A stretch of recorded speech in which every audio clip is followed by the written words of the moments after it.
I tried to solo tower defense X with every single tower, from the starter units to the most powerful towers in the game. The rules are simple. I can only use one tower slot for each, so no additional supports or anything. I'm playing on intermediate mode. I did the first few runs on easy, but that was too baby. I'm not going to stick exclusively to the same easiest maps because that's kinda boring. And I'm not going to be cheating at all, except in a few cases where it was funny. Obviously this doesn't determine which towers are actually the best, it's more of a fun little experiment. So with all that said, let's begin with the worst performing tower. I like this tower. It can buff nearby towers' fire rates or give you discounts, but as a support unit it does no damage. I also couldn't even get enough money to place it down before dying, so a wave 3 finish. Not the best. This tower is weird. Like, when maxed out, it can kill the strongest boss in the game, but it's also terrible for early defense. It literally will kill one zombie every 25 seconds, or every 20 seconds if you buy this upgrade. The mine it places has like no splash damage, it is just so weak. I invested all the money I had and still ended up losing on wave 5. Now Cryo freezes enemies, and does no damage, at least not to start. It will start hurting zombies if you buy this $2,100 upgrade, which also has $1,000 worth of upgrades before that upgrade, which I couldn't afford to buy before dying. So I just decided to try to stall as long as possible by spamming level 0s, which yielded marginal success, as it kept me alive until wave 6, meaning a damageless Cryo Blaster is still better than an early mine layer. I really like the aiming concept of artillery. It requires way more micro than the ordinary tower, as you must manually aim at shots by using this ability, which is stressful but kinda fun. Unfortunately, the stats themselves make it just way too much overkill for these weak zombies. It's like, for the early game you want quantity over quality, you know, you want a lot of weak shots rather than one super powerful one. Shooting one strong projectile every 12 seconds isn't going to cut it. I tried skipping waves and upgrading, which didn't work. I tried not skipping waves, that didn't work. I tried skipping waves and getting a second artillery, still didn't work. Yeah, I don't think this one is possible. A bit of a shame because this is a really sick tower. The most expensive, bulkiest, strongest tower in the game. If any tower could do it, it is not this guy. Simply because he costs too much to place. You physically cannot get one down before you lose. There's just not enough time. So I was like, okay, maybe just for fun, I'll make an exception and use admin powers to survive until I can place it. So I did that, got down by wave 8, and of course it shredded, until hidden spawned in wave 11. It cannot see hiddens. Detection comes bundled with this $7,500 upgrade. In this economy, fun fact, there are the perfect amount of hidden zombies on this wave to always just barely kill you from full health on intermediate. Like, if there's just one less zombie, one less, that's all, you could tank this and continue. But we live in a bad timeline. And the hiddens ended Juggernaut's run at wave 15. This was the biggest surprise out of any tower for me. With how good it is normally, I figured it would crush this challenge. However, I couldn't get past the early game with it. Similarly to artillery, its damage is overkill for these basic zombies, and the splash radius just isn't enough to take out the hordes. Compounded with a slow fire rate, I was constantly leaking zombies. I tried playing on the blocks out map, couldn't do it. I tried an oil rig, still not close. I tried an ancient sky island, nuh-uh. And finally, I even tried Apocalypse, the longest map and generally the most optimal for this challenge. I ended up using this map a lot for some of the later runs. By constantly skipping, I was able to survive a bit longer and get 4 missile troopers going in the back. And then I died to the hiddens because detection requires this 3rd level upgrade. I hate to see missile trooper down this bad, but wave 16 finish. Now this dude is capable of doing the 1 tower slot challenge, if you're on easy mode. I mean, even on intermediate, he's not terrible, especially for a starting tower. Top path has hidden detection, bottom path has the grenade ability. I was kinda cooking here. However, on wave 17, the super heavy zombie spawned, with 95% defense. These guys don't matter much for like almost every other tower, because most have some form of armor piercing, a characteristic that lets them do full damage. Ranger? No, it doesn't. Like, you see this and you think, oh, they can take it down. They can't, they do nothing. It took them like 30 seconds to do 1 damage. My cope was, I'll catch you at the back later, it'll be fine. 2 waves later though, the revived Titan spawned. He had 92% defense, and ratioed the super heavy zombie's health. I wanted this upgrade to gain fiery AoE damage that could help with the armor, but I had no money. And with both the zombies leaking through, I had no chance. Like, I didn't even die to the strong guy, I died to the weak guy. With some skips, I ended on wave 22. I thought this tower was mid, honestly, but I wasn't familiar with this game. He can hit multiple zombies at once, and unlike Ranger, gains defense piercing pretty early. That let me kill a super heavy zombie, and even take down the first revived Titan. Unfortunately, 2 of them then spawned in wave 22. The first one was simple, the second one was a tad more complex. I made a last ditch effort to sell and replace to take it out, but I couldn't even do that, and I lost in wave 24. As a starting tower, John is cheap and has solid damage, but the problem is no hidden detection. Or rather, hidden detection locked behind this $52,000 upgrade. So getting that by wave 11, yeah, that's not happening. Now you can kind of circumvent this with the bottom path. In another attempt, I realized the shotgun it uses has enough AoE damage to indirectly hit the hiddens, if you skip at the right time while there's a regular zombie in its range. So it can kill enough of them for you to survive until wave 11, and from there, John can hold its own for a while. The problem is, there's a second batch of hiddens in wave 24, with 225 health apiece, compared to those earlier hiddens having 12 health each. So the same strategy doesn't really work. Now there is a possible way around this. Level 5 of the bottom path gains an axe swing ability, which can indirectly hit the hiddens. However, it can only hit like 2, maybe 3 at a time, and with a 12-second cooldown I don't think that helps enough. Maybe there's some way to cheese this if you skip at the right times, but I think that's probably unrealistic. Despite my best attempts, John ends with a record of wave 25. This is a tower with which I knew I had no chance of winning, because no hidden detection. A shame, since it is one of the most powerful and unique towers. I want to at least get past the first set of hiddens though, and I did have a plan, as I saved for level 3 of the bottom path, which gives the bow a flamethrower that deals splash damage. Similar to John, this AoE is the key for surviving, as it allows the tower to indirectly damage hiddens. So I skipped some waves, and as the boats targeted the visible zombies, the fire splash damage melted most of the hiddens, letting me take out all but 5 of them, meaning I could tank the wave and continue. Yeah, I mean, for everything besides hiddens, the bow is very good. It could shred the bosses, the revived titans, the grenadier, even the monster. But then, wave 24. I tried doing the thing where I skipped early to get more AoE damage, but there were just way too many hiddens. Even though the flamethrower boats were hitting some juicy splash damage, they couldn't get it done. So patrol boat finished at wave 26, cause I skipped right at the end.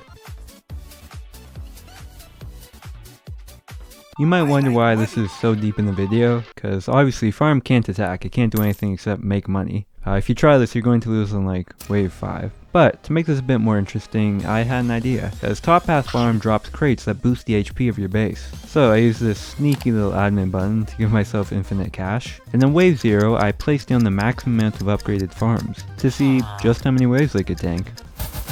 1,000 health, just like that. I think it makes the most sense to skip every wave. Just try to get as much health as possible as quickly as possible. The gameplay itself here wasn't too exciting. As it neared wave 20, the damage I was taking really started to ramp up, and the first really big zombie spawned, the revived Titan, the guy with the defense from before, which had more health than the amount I was gaining per wave. So that was bad enough, but then wave 24, a bigger problem appeared. Okay, the monster, this is not tankable. 4,000 health. I can't really do that. I think the run's over. It's cooked. Yeah, but at this point I just ran out of health. Still pretty base to farm though. This is a spawning tower and one of my favorites. It automatically generates various troops that walk along the path and attack zombies for you. I placed the maximum amount of them, 4, and got a few of the cheap upgrades early. These level 0 scouts that spawn are quite weak, but due to the path length they did keep me alive. And for the first cross path, I chose the bottom path, as level 3 spawns an M202 trooper, with 100 HP and a missile launcher. This dude is a beast, who really helped my defense, launching high damage rockets and tanking zombies with 1 HP. I mean, it happened once, but it's pretty cool. I also got a 3-2 Barracks, which pretty much just upgrades the equipment of the regular scouts. I then further upgraded the bottom path to also spawn rioters, fast, high health units which can tank a lot of damage, and I began saving for a max level barracks. There were a few scary waves like this big clump of bosses on 21, but I still survived long enough to purchase the flamethrower unit. All I wrote here is very strong, because he's very strong. And with a trend of units constantly spawning, I managed to max out the remaining towers, 1 more bottom path and 2 top paths, which spawn these rail troopers. They have 800 health and deal fat damage. I made it to wave 30, which is where the predator zombie spawns in, the first mini boss, alongside approximately a gazillion regular bosses and monsters. Normally, he targets and attempts to kill/delete your towers, but he couldn't really do that here, since there was nothing to target. Still, I was worried about this wave, and rightfully so. The Predator was really tanky with 35,000 health, and he just walked right through my units like nothing. Multiple times. Nearing the end of the path, he still had 14,000 health, and was killing my units faster than they could damage him. He approached the breakaway with 6,000 health, and I tanked it somehow. So the mini-boss was dead, but the problem was, there was still a ton of summons back along the path, and my troopers were entirely depleted. How will I get out of this one? I don't know. Subscribe if you enjoyed it. 2 rioters and an M202 spawned just in time to save me from this monster zombie. Some real troopers barely face tanked this next one, and with the rest of the zombies approaching, flamethrowers spawned in just on time. They melted the regular bosses and took out this monster. The next monster though, took one of them out. And yet another monster here plowed through the remaining flamethrower, and my last troops had just enough HP to tank it. Now there's literally just this one monster left, but that was one too many. The spawn timers were all still on cooldown, and I couldn't finish the job. Still, Barracks goated. Oh boy. I was actually quite unoptimistic about this run, because as with Ranger, Operator has no bullet piercing at all, meaning at first glance it has no way to take down the Revived Titans or any other shielded zombies. But Operator has a unique ability. On the final level of his bottom path, he gets the ability to spawn a Humvee with 400 health on a 25-second timer. This can damage all types of zombies, and was the heart of my game plan, as I decided to try to save for a 1-5 before the armored zombies spawn. The first upgrades were enough for the early zombies, until wave 11. I couldn't tank the hidden zombies, so I had to invest in a 3-0 operator, as only this path has hidden detection. So I survived that, but it set my savings back a bit. These zombies have spawned in. Do I need to skip?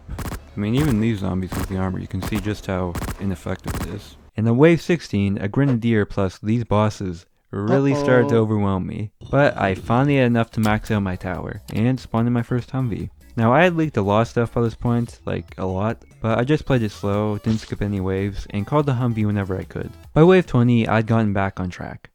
Geometry Dash reference? What? 3 waves later, I was able to max out another operator, and I was honestly doing quite well. As I reached wave 30 and the Predator, I spammed down some baits, and tried to focus on using each Humvee ability as soon as possible in between upgrades. However, things were looking not so good. He still had 30,000 health remaining and was nearly out of my tower's range, but I just continued using my Humvee abilities while operators up front cleaned up the regular bosses. And the mini boss was all that remained. Thanks to the sheer length of the path, I had enough time to spawn in Humvees over and over and over, which did manage to take him down to 82 health. I tried to let Operator itself get the kill, but the mini boss wasn't having it. So in the end, the vehicles finished him off. Regardless, passing that wave felt really good, and by now I was starting to believe that I could at least reach the final wave. Like yeah, every following wave looked really bad, but they all somehow turned out okay. I was now in a constant state of microing Humvees, and by the end of wave 34, I had around 20 maxed out bomb path operators and was continuing to place more. So even though I didn't fully clear all the zombies in time, I did reach wave 35, the final wave, and the final boss, the Eradicator, with 140,000 health, who can attack your towers to stun, debuff, or even kill them. Now, for the tower itself, the operator's DPS was pretty bad. It wasn't doing a lot here, and I knew this wave would be a long haul, dependent on the Humvees. I placed down some bait towers. In retrospect, I definitely wasted too much money on them. I actually hit the 100 tower limit here, and continued to use the abilities. Soon, all of the firepower was focused on the boss, and pretty early along the path, the Eradicator reached phase 2. Now this looks good, but the problem was that he was now exiting the range of the towers themselves. And with about 60,000 health, my DPS slowed to a trickle. I was starting to really stress. Stupid. Why did I enable that? Not enable that. I just sold one of the wrong people. Okay. I got a few operators along the path, but for the most part I wasn't even looking at the boss. I was just spamming abilities. Normally I like to get some nice free cam shots, make it look epic. But in this situation it was all gameplay, 100% focus. Watching his health slowly drain as he approached the end of the path, he still had 28,000 HP. So after one more round of Humvees, I began selling and moving as many operators as possible to the final stretch of path. And I'll play my live commentary here. The audio levels are really low because I'm dumb. But yeah, this is my live propeller's reaction to the end of the game. I'm not good with this, no way. No way.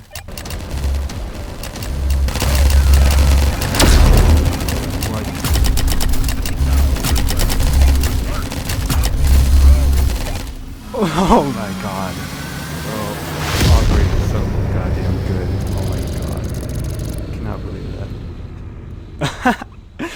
Eradicator has fallen. Billions must dance. In retrospect, I probably could have ended it way earlier if I was smarter with my micro emplacements. But hey, a win's a win. Operator, certified GOAT status. Still though, there were 2 other towers left.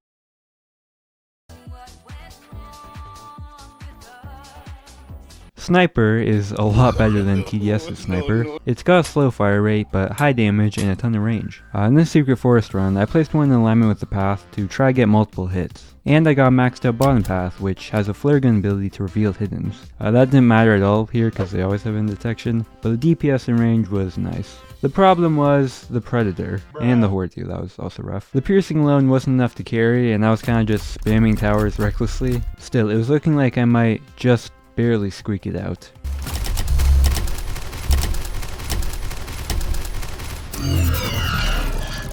Yeah, I lost by 200 health. It might not have mattered, I might have lost to the Horde anyways, I don't know. After recording the runs for the rest of the towers though, I returned to give Sniper another shot, as I wasn't really satisfied with that loss. This time, as I had with Operator, I picked Apocalypse. I got top half Sniper down here and set on last targeting to pierce incoming zombies, and otherwise focused on 2-5 snipers for the DPS and their massive range.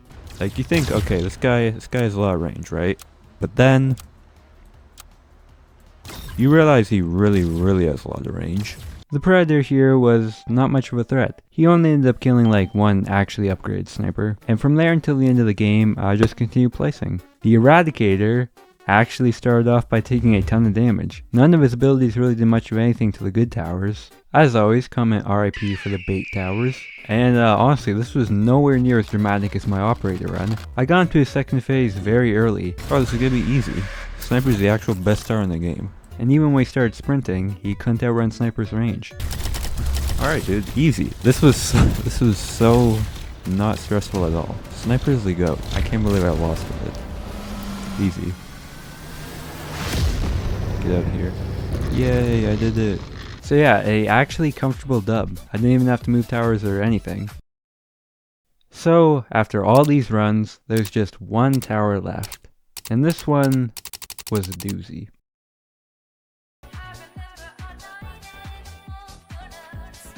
Going into this game, I was very hopeful about my chances. Alright, if there's one tower going into this I thought could do it, it would be Laser Gunner.